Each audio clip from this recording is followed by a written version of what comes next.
नमस्कार, मैं हूं विशाल यादव। अजित पवार का प्लेन क्रैश होना यह हादसा नहीं, बड़ी साजिश नजर आता है। और दोस्तों, मांग की जा रही है कि सीबीआई इसके पीछे लगे, सीबीआई जांच करे और सीबीआई जांच में दूध का दूध और पानी का पानी हो जाएगा। दोस्तों, हम सभी लोगों को मालूम है कि अजित पवार बीजेपी के भ्रष्टाचार की फाइल खोलने वाले थे। बीजेपी ने जो भ्रष्टाचार किया है, महाराष्ट्र में बड़े बड़े घोटाले किए हैं, अजित पवार इसकी फाइल जल्द ही खोलने वाले थे। 2 हफ्ते पहले अजित पवार ने इसका दावा भी ठोक दिया था। तो बहुत बड़ी साजिश की बू इसमें नजर आ रही है। इसीलिए मांग की जा रही है कि सीबीआई की एंट्री कराई जाए ताकि पता चल सके कि कैसे अजित पवार को रास्ते से हटाया गया। दोस्तों, हम सभी लोगों को मालूम है कि अजित पवार को बचाया जा सकता था। सरकार के पास पूरा मौका था, इंटेलिजेंस के पास पूरा मौका था, यहां तक कि रनवे का कंट्रोल करने वाली एजेंसियों, कंपनियों के पास भी पूरा मौका था कि अजित पवार को बचाया जा सकता है। लेकिन इसके बावजूद अजित पवार को मौत के कुएं में धकेला गया, अजित पवार की जान ले ली गई। दोस्तों, बात यह है कि ना तो वो प्लेन ठीक था और ना ही बारामती का रनवे ठीक था। 2 बड़े कारण सामने निकल कर आ रहे हैं। प्लेन से 200 हादसे हो चुके हैं, सैकड़ों लोगों की मौत भी हो चुकी है। ठीक है, वो प्लेन अब कारगर नहीं है, लेकिन मोदी सरकार ने उस प्लेन को बैन नहीं किया। अगर मोदी सरकार प्लेन को बैन कर देती तो अजित पवार उसमें सवार ना होते और मौत को वो दावत ना देते, पहली बात। दूसरी बात ये दोस्तों कि वो प्लेन 1 लाख किलोमीटर की उड़ान भरने के बाद वो अक्सर हादसे का शिकार हो जाता है। तो क्या यह चेक नहीं किया गया था कि प्लेन की उड़ान 1 लाख किलोमीटर पूरी हो गई है, उस प्लेन पर अजित पवार को न बैठाया जाए?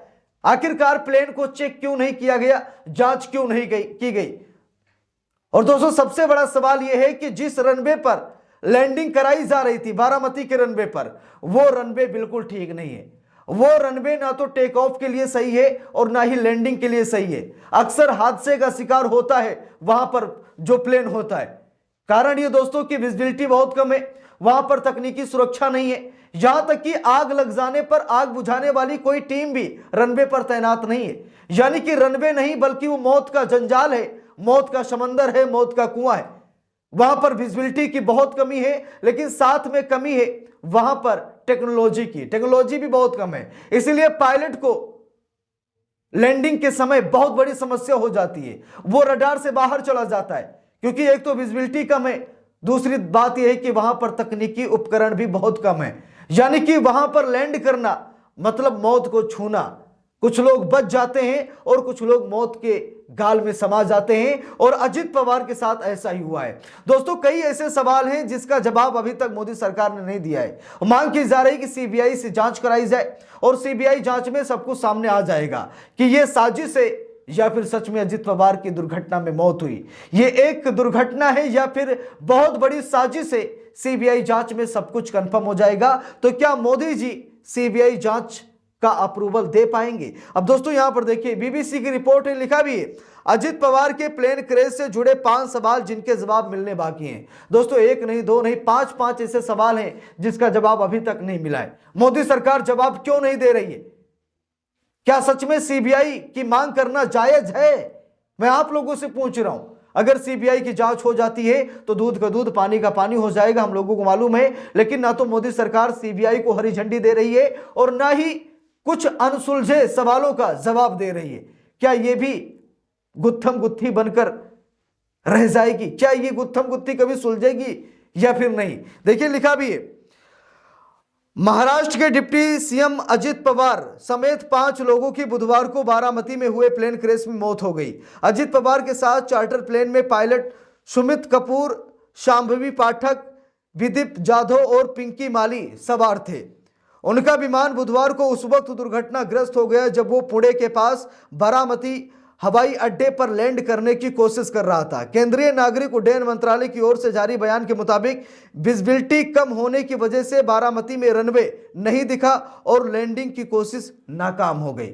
अब यहां पर देखिए, उड्डयन मंत्रालय की तरफ से बयान आया कि विजिबिलिटी नहीं थी, यानी कुछ दिखाई नहीं दे रहा था पायलट को रनवे समझ में नहीं आ रहा था, उसे दिखाई नहीं दे रहा था कि कहां पर लैंड करना है, कहां पर नहीं करना है। वो अंदाजा लगा करके लैंडिंग करने लगा, क्योंकि दोस्तों ऐसा होता है कि कम विजिबिलिटी में भी जो अनुभवी पायलट होते हैं वो लैंड करा लेते हैं। ठीक है, तो शायद पायलट ने यही सोचा कि विजिबिलिटी तो है नहीं, कुछ दिखाई तो दे नहीं रहा, रनवे दिखाई नहीं दे रहा, लेकिन कोशिश करते हैं। पायलट ने कोशिश की लेकिन वो कोशिश नाकाम रही, यानी कि जहां पर प्लेन को लैंड करना था वहां प्लेन लैंड नहीं हुआ, अलग जाकर लैंड हो गया, जिसकी वजह से हादसे का शिकार हो गया। अब उड्डयन मंत्रालय तो यही बता रहा है, मगर पश्चिम बंगाल की मुख्यमंत्री ममता बनर्जी ने हादसे पर सवाल उठाए हैं, सुप्रीम कोर्ट की निगरानी में जांच की मांग की है। ममता बनर्जी ने कहा कि सुप्रीम कोर्ट की निगरानी में जांच होनी चाहिए, तभी सच्चाई बाहर निकल कर आएगी, क्योंकि सरकार तो अपना पलड़ा झाड़ेगी, सरकार अपने बचाव में आएगी, सरकार पूरी कोशिश करेगी कि हमारे ऊपर सवाल ना खड़े हों। लेकिन अजित पवार ने 2 हफ्ते पहले बीजेपी के भ्रष्टाचार की फाइल जो खोलने का दावा ठोका था ना, उससे भाजपा में भी हड़कंप था कि महाराष्ट्र में बनी बनाई सरकार गिर सकती है। अजित पवार, एकनाथ शिंदे ये पार्टी को धोखा दे सकते हैं, ये गठबंधन तोड़ सकते हैं, सरकार गिर जाएगी। तो पूरी कोशिश यहां पर की गई कि अजित पवार फाइल ना खोल पाए। तो क्या ये साजिश रची गई? 2 हफ्ते पहले रची गई थी। देखिए यहां पर लिखा भी है, ममता बनर्जी ने कहा कि 2 दिन पहले उन्हें पता चला था कि अजित पवार बीजेपी छोड़ने वाले हैं और आज ये घटना हो गई। अब देखिए ममता बनर्जी ने जो बात कही ना, शक की सुई घूम रही। ममता बनर्जी ने कहा कि बीजेपी को 2 दिन पहले पता चला कि अजित पवार बीजेपी छोड़ रहे हैं, अजित पवार अपने पुराने गुट में लौट रहे हैं, और पुराने गुट में लौटने के बाद अजित पवार भ्रष्टाचार की फाइल खोल देंगे। ममता बनर्जी का संकेत एक साजिश की तरफ दिखाता है।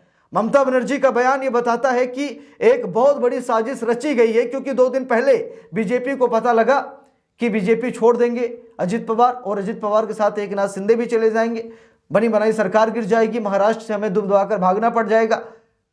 एक साजिश की तरफ इशारा कर रहा ममता बनर्जी का बयान। इसीलिए ममता बनर्जी ने कहा कि सुप्रीम कोर्ट की निगरानी में जांच हो, सीबीआई से जांच कराने की मांग की जा रही है। देखिए लिखा भी है, हालांकि अजित पवार के चाचा और राष्ट्रवादी कांग्रेस पार्टी यानी शरद चंद्र पवार के नेता शरद पवार ने हादसे के पीछे किसी भी तरह की राजनीति होने की बात से इनकार किया है। चाचा शरद पवार ने कहा नहीं, हमारे भतीजे के साथ कोई राजनीति नहीं हुई है, यह सच में एक दुर्घटना है और दुर्घटना में अजित पवार की मौत हुई है, इसमें कोई साजिश नहीं है, कोई राजनीति भी नहीं है। अजित पवार ने मतलब शरद पवार ने यहां पर राजनीति से इनकार कर दिया कि भाई इसमें कोई राजनीति नहीं हुई, ये दुर्घटना का शिकार हुए हैं। लिखा है, शरद पवार ने कहा कि राज्य ने एक ऐसे नेता को खो दिया जिनमें फैसले लेने की मजबूत क्षमता थी, ये नुकसान अपूरणीय है।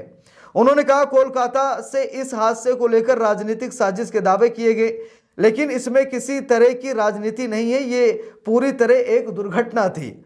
एयरक्राफ्ट एक्सीडेंट इन्वेस्टिगेशन ब्यूरो यानी AIB ने जांच संभाल ली है, और जिस जगह उप मुख्यमंत्री अजित पवार का विमान क्रैश हुआ वहां DGCA और फोरेंसिक के अधिकारी भी जांच कर रहे हैं। हादसे के बाद शुरुआती जानकारियां भी सामने आ चुकी हैं, लेकिन अब भी कई ऐसे सवाल हैं जिनके जवाब की तलाश है।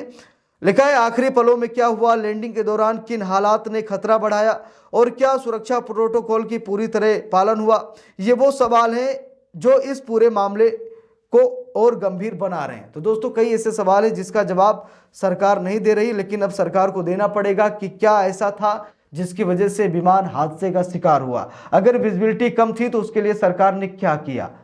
तो कई ऐसे सवाल हैं जिसके जवाब मोदी सरकार को देना पड़ेगा। बाकी आप सभी लोगों की क्या राय है कमेंट करके जरूर बताइएगा। वीडियो को लाइक शेयर, अगर चैनल पर नए हैं सब्सक्राइब करके सपोर्ट कीजिएगा। मिलते हैं दूसरी वीडियो में, तब तक के लिए बहुत बहुत धन्यवाद।